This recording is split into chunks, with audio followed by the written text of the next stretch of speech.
आज हम आपके साथ भारतीय संविधान का प्रियम्बल या उद्देश्य का टॉपिक को एमसीक्यू क्वेश्चन बेस पे हम डिस्कस कर रहे हैं। देखिए, इसका जो पहला क्वेश्चन देखिए आप भारत में संप्रभु कौन है, यानी कि सोवरेन इन इंडिया कौन है। देखिए आप अब देखिए इसमें आप सबसे पहले भारत का प्रधानमंत्री, भारत का राष्ट्रपति, मंत्रिपरिषद, हम भारत के लोग। देखिए भारत में संप्रभु या फिर कहते हैं सोवरेन वो बनेगा हमारा हम भारत के लोग, यानी डी आंसर बन जाता है इसका बन गया डी आंसर। अब देखिए संविधान की प्रस्तावना में कहा गया है कि हम भारत के लोग भारत को संपूर्ण प्रभुत्ता संपन्न, अधिनियमित एवं आत्मर्पित करते हैं। संप्रभु राज्य उसे कहते हैं जो बाह्य नियंत्रण से मुक्त अपनी आंतरिक व विदेशी नीतियों को स्वयं निर्धारित करता। भारत की सरकार आंतरिक और बाह्य मामलों में अपनी इच्छा अनुसार आचरण करने के लिए स्वतंत्र है। यह संप्रभुता किसी विदेशी सत्ता में नहीं, अपितु हम भारत के लोग अर्थात भारत की जनता में निहित है। देखिए इस प्रकार मैंने आपको भारत की उद्देश्य का या प्रियम्बल बताया है, तो इसका अनुसार आंसर बनेगा हम भारत के लोग, यानी डी आंसर। दूसरा देखिए, निम्नलिखित में से किसे शक्ति का सर्वोच्च स्रोत माना गया है, यानी कि मतलब सुप्रीम सोर्सेज ऑफ पावर तो माना गया। देखिए इसमें इसके आंसर में आपका भारत का सर्वोच्च न्यायालय को, भारत की संसद को, भारत के राष्ट्रपति को, भारत के संविधान को। देखिए भारत में शक्ति का जो सर्वोच्च स्रोत माना गया है वो भारत के संविधान, ये बनेगा डी आंसर। अब देखिए अगर हम शक्ति का सर्वोच्च स्रोत है भारत का संविधान, देखिए संविधान से ऊपर कुछ भी नहीं है या फिर कोई भी नहीं है, सभी संविधान के अंतर्गत ही हमारा प्रशासन चलता है, यानी सभी संविधान के अंतर्गत ही आते हैं। अब देखिए भारतीय संविधान के अनुसार शक्ति के स्रोत के रूप में भारत का संविधान सर्वोच्च है, क्योंकि कार्यपालिका शक्ति, विधायी शक्ति और न्यायपालिका शक्ति, इन सभी का जो स्रोत है वो हमारा क्या है, वो संविधान है। इसी कारण देखिए इन्हें संविधान द्वारा प्रदत्त अपने सभी अधिकारों और शक्तियों का प्रयोग संविधान द्वारा निर्मित सीमा के भीतर ही करना होता है। तो देखिए इस प्रकार आंसर बना हमारा भारत का संविधान। नेक्स्ट, भारत के संविधान में प्रयुक्त शब्द धर्मनिरपेक्ष का अर्थ क्या है। देखिए धर्मनिरपेक्ष का राज्य का अपना कोई धर्म नहीं है, सभी धर्म के साथ समान व्यवहार, राज्य का अपना सामान्य धर्म नहीं है। अब देखिए ए एंड बी सही है, राज्य का अपना कोई धर्म नहीं है, सभी धर्मों के साथ समान व्यवहार है। देखिए आंसर बन जाता है इसका डी, यानी ये भी सही है, ये भी सही है, तो इसका आंसर बन गया डी।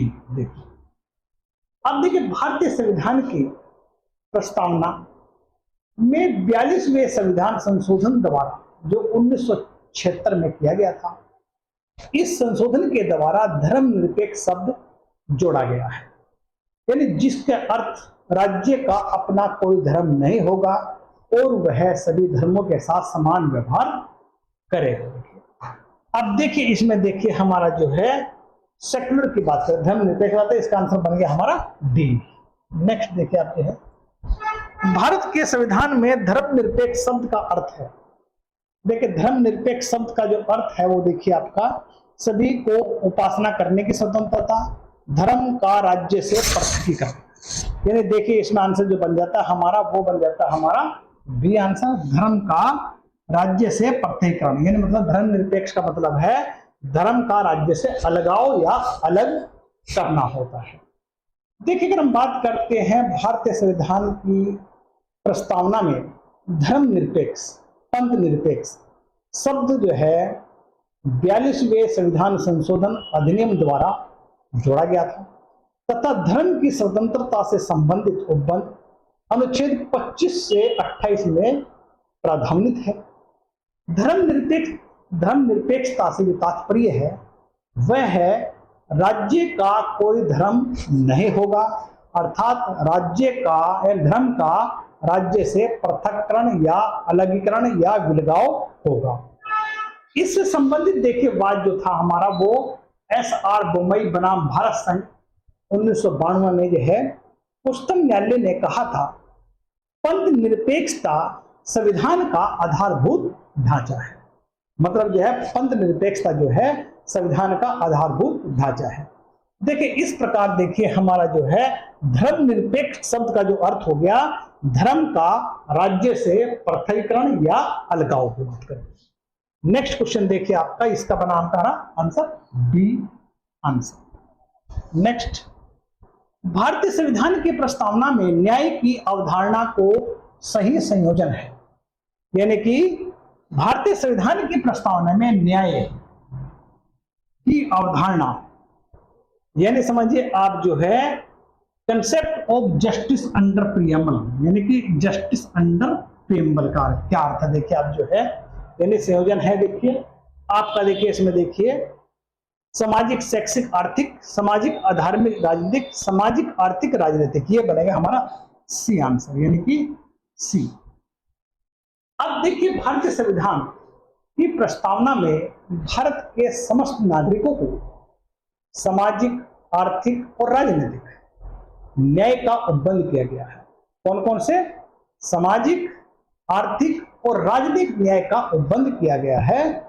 वहीं पर देखिए अनुच्छेद 38 यानी 38 में राज्य का यह कर्तव्य अधिरोपित किया गया है। यह राज्य का कर्तव्य है कि राज्य ऐसी सामाजिक व्यवस्था की जिसमें सामाजिक आर्थिक और राजनीतिक न्याय राष्ट्रीय जीवन की सभी संस्थाओं को अनुप्रमाणित करे और यानी कि भरसक प्रभावी रूप से स्थापना और संरक्षण करके लोक कल्याण में अभिवृद्धि करे। देखिए इसके अनुसार देखिए आपका आंसर बन जाता है सी। नेक्स्ट, भारतीय संविधान की प्रस्तावना में दो शब्द समाजवादी एवं पंथ निरपेक्ष किस वर्ष जोड़े गए? देखिए 1976 पहले बता चुका मैं, इसका आंसर बन गया हमारा ए। अब देखिए यहां पर जो है समाजवादी और पंथ निरपेक्षता 42वें संविधान संशोधन द्वारा 1976 में जोड़े गए, 76 में जोड़े गए। नेक्स्ट देखिए आपका भारतीय संविधान की प्रस्तावना में भारत को प्रजातांत्रिक घोषित किया गया है क्योंकि राज्य प्रमुख जनतांत्रिक ढंग से निर्वाचित होता है, संप्रभुता राज्य में निहित होती है, संसद दो सदनों का द्वारा बना हुआ है, राष्ट्रपति का निर्वाचन अप्रत्यक्ष रूप से होता है। देखिए मतलब भारत को प्रजातांत्रिक घोषित किया गया है वो है देखिए आपका जो है वो आंसर बनेगा आपका राज्य प्रमुख जो है जनतांत्रिक ढंग से निर्वाचित होता है। आंसर बन गया हमारा ए यानी ए आंसर बन जाता है इसका। देखिए आप जो है भारत के संविधान की प्रस्तावना में भारत को प्रजातांत्रिक घोषित किया गया है क्योंकि राज्य प्रमुख जनतांत्रिक ढंग से निर्वाचित होता है। तो आंसर बन गया हमारा ए। नेक्स्ट देखिए आपका भारतीय संविधान में कौन से भाग शांति में सामाजिक क्रांति के प्रति संविधान निर्माताओं को प्रतिबद्धता प्रदर्शित करते हैं? आप देखिए मतलब है भारतीय संविधान के निर्माताओं को प्रतिबद्धता प्रदर्शित करते हैं। ए देखिए जो है प्रस्तावना, बी मूल अधिकार से संबंधित भाग 3, सी नीति निर्देशक तत्व से संबंधित भाग 4, ऑल ऑफ 3 यानी इनमें तीनों की बात हो रही है। यह आंसर बन गया हमारा इसका डी आंसर बन जाता है। ये बन गया हमारा डी आंसर। अब देखिए मतलब भारतीय संविधान की प्रस्तावना मूल अधिकारों तथा नीति निर्देशक तत्व एवं 3 शांति में सामाजिक क्रांति के प्रति संविधान निर्माताओं की प्रतिबद्धता प्रदर्शित करते हैं। यानी प्रस्तावना, मूल अधिकार, नीति निर्देशक तत्व और तथा तत्व तीनों शांति में सामाजिक क्रांति के प्रति संविधान निर्माताओं की प्रतिबद्धता प्रदर्शित करते हैं या बताते हैं। तो आंसर बन गया हमारा का डी। नेक्स्ट देखिए आपका जो है समाजवादी और पंथ निरपेक्ष शब्द का भारतीय संविधान की उद्देशिका में जोड़ा गया है।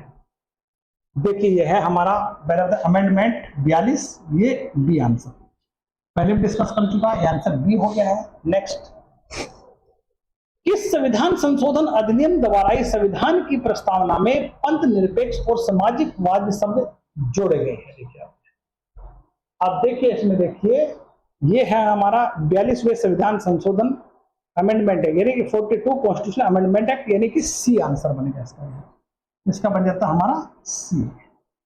नेक्स्ट, भारतीय संविधान की प्रस्तावना का अभी तक संशोधन हो चुका है। देखिए भारत संविधान का संशोधन हो चुका है, देखिए वो है देखिए एक बार, सिर्फ ये आंसर बन जाता है इसका, ये है एक बार। अब देखिए 42वें संविधान संशोधन अधिनियम 1976 द्वारा भारतीय संविधान की प्रस्तावना में 3 शब्द जोड़े गए हैं। 3 शब्द कौन कौन से हैं? समाजवादी यानी सोशलिस्ट, धर्मनिरपेक्षता या कहते हैं हम जो है पंथ निरपेक्ष सेकुलर, तीसरा है अखंडता यानी इंटीग्रिटी। अब देखिए प्रस्तावना में अब तक केवल एक बार ही संशोधन हुआ है, तो आंसर बन जाता है हमारा ए। नेक्स्ट, प्रस्तावना संविधान का भाग है, यह प्रक्षण उच्चतम न्यायालय द्वारा निम्नलिखित किस प्रकरण में अभिनिर्धारित किया गया है? देखिए मतलब जो है इसका आंसर बन जाता है देखिए हमारा ये केशवानंद भारती विरुद्ध केरल राज्य, यानी ये आंसर बन जाता है, तो आंसर बन जाता है हमारा ए। अब यानी कि मतलब जो है केशवानंद भारती विरुद्ध केरल राज्य में जो है निर्धारित किया गया है कि प्रस्तावना संविधान का भाग है, प्रेक्षण उच्चतम न्यायालय द्वारा निर्धारित किया गया है। अब देखिए केशवानंद भारती की बात करते हैं। केशवानंद भारती बनाम केरल राज्य 1973 के प्रकरण में प्रेषित किया गया है कि प्रस्तावना संविधान का भाग है। इसके पूर्व इन री बेरुबारी के मामले में उच्चतम न्यायालय ने निर्धारित किया है कि प्रस्तावना संविधान का भाग नहीं है। देखिए केशवानंद भारती केस में है प्रस्तावना संविधान का भाग है, इन री बेरुबारी मामले में निर्धारित किया गया था कि प्रस्तावना संविधान का भाग नहीं है। देखो ध्यान दीजिए दोनों को, वाद कौन कौन से, इन री बेरुबारी में प्रस्तावना संविधान का भाग नहीं है, केशवानंद भारती के राज्य में जो है प्रस्तावना संविधान का भाग है। चलिए नेक्स्ट क्वेश्चन आपका देखिए, आपका जो है राष्ट्र की एकता और अखंडता शब्द को भारत के संविधान की उद्देशिका में किस संशोधन के माध्यम से समावेश हुआ था? अब देखिए इसमें जो है ये बनेगा 42वां संविधान संशोधन, ये बनेगा हमारा बी आंसर। नेक्स्ट, उच्चतम न्यायालय ने के किस मामले में यह निर्धारित किया गया है कि प्रस्तावना संविधान का मूलभूत ढांचा है? यानी देखिए जो है प्रस्तावना जो है संविधान का मूलभूत ढांचा है। देखिए मैं आपको पहले क्लियर कर चुका हूं पिछले क्वेश्चन में, यह आंसर बनेगा बी आंसर।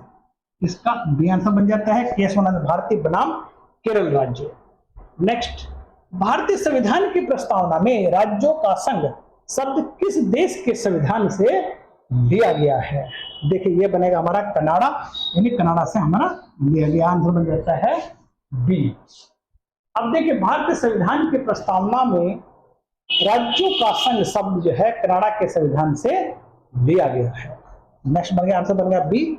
नेक्स्ट क्वेश्चन, इस मामले में कहा गया है कि उद्देशिका संविधान का भाग नहीं है? देखिए मैंने इसको पहले बताया था आपको, जो है ये बनेगा हमारा ए आंसर, इन री बेरुबारी मामला, आंसर बन गया हमारा ए। देखिए इसको ध्यान से चेक कर लीजिएगा, इसमें इतना ही कुछ है, बाकी आपसे नेक्स्ट क्लास में फिर मिलेंगे।